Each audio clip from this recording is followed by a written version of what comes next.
contribution to this motion with some time left. I'll try to rush through a bit and allow the Honourable Marika Gromwell to speak.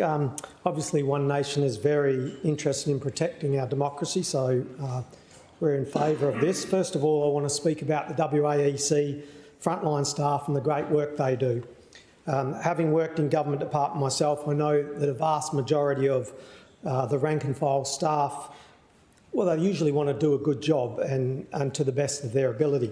But I also know that it's very hard to do that for them due to a lack of resources, funding and executive level support, management support. So I found the WAEC staff to deal with party matters very patiently, reasonably and professionally, and above all, they've been genuinely helpful with all the things we've needed leading up to the election and afterwards.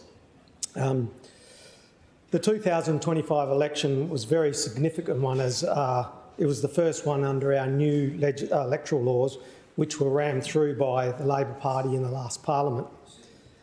I recall the WAC did raise concerns in 2024 about the lack of resources to be able to manage the new system that the Labor government had implemented, and I'll quote from an article that I was reading earlier, what we know about WA's problem-plagued state election and what's to come.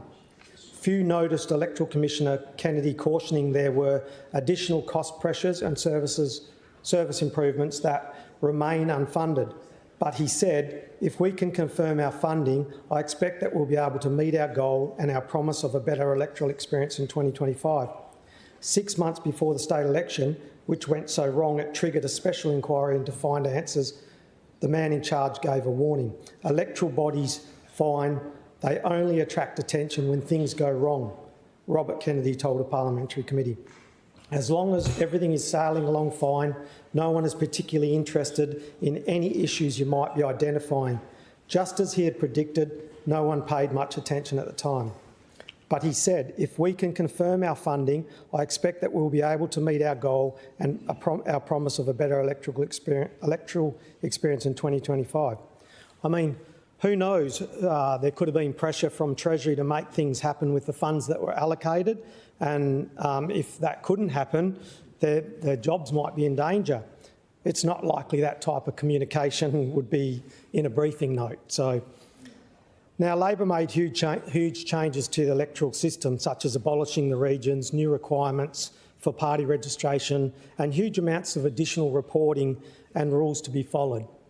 And let's remember that the motivation for changing them electoral laws was to create barriers to entry in terms of who can run in Parliament.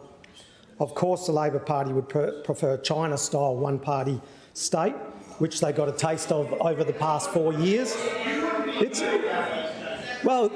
like the last 4 years. It's how they seem to operate the last 4 years. So one of the electoral laws was that voters needed to place a 1 on the Legislative Council ballot, but were still able to preference people.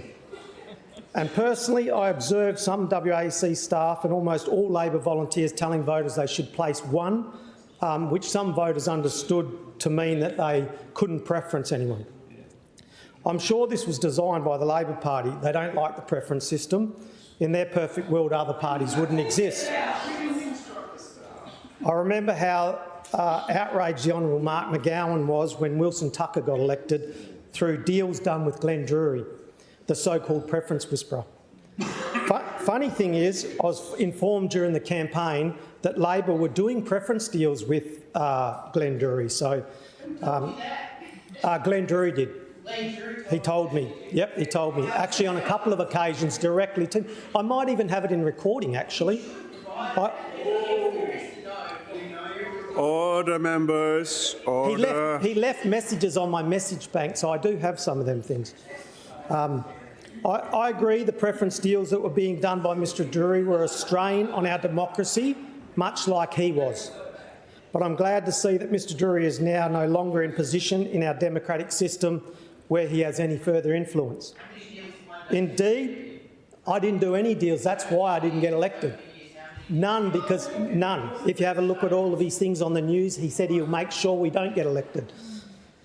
Indeed, when I told him in 2021 that I was not interested in paying for his service, which is undemocratic and would help people into Parliament that should not be there.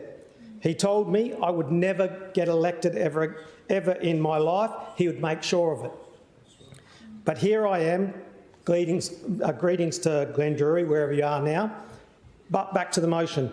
Some changes in the laws were reasonable, but what was not reasonable was the resources allocated to educating the electorate about them and the resources allocated implementing the changes. I know that the Labor Party planned to throw the WAC under the bus, but we see right through that. The fact is the WAC did express concerns about resourcing for the 2025 WA election. It reminds me of the fact that all of our public services are suffering from the same thing, under-resourcing by Labor. Labor have dropped the ball on health, education, police and housing. It should not be surprising the Electoral Commission was also neglected. To me, it's clear that the issues at the 2025 election were directly related to decisions made by the Labor Party.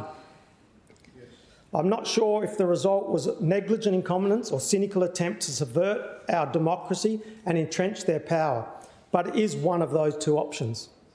Maybe it was just a matter of the confused and confusing previous Minister of Electoral Affairs just forgetting to do something about it.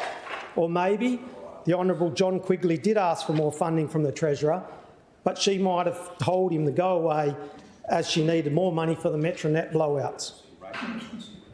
So in summary, Brian Freddie can see that WA Labor is at fault for the failures of the 2025 state election, just like they are 100% at fault for the catastrophic failures, the health, education, policing and housing. I want to finish by thanking the WAC for doing the best they could and for trying to raise an alarm well before the election. I want them to know that One Nation sees that it is very unfair that Labor is trying to blame everything on the WAEC while trying to get out of taking any responsibility themselves. Anyway, thank you.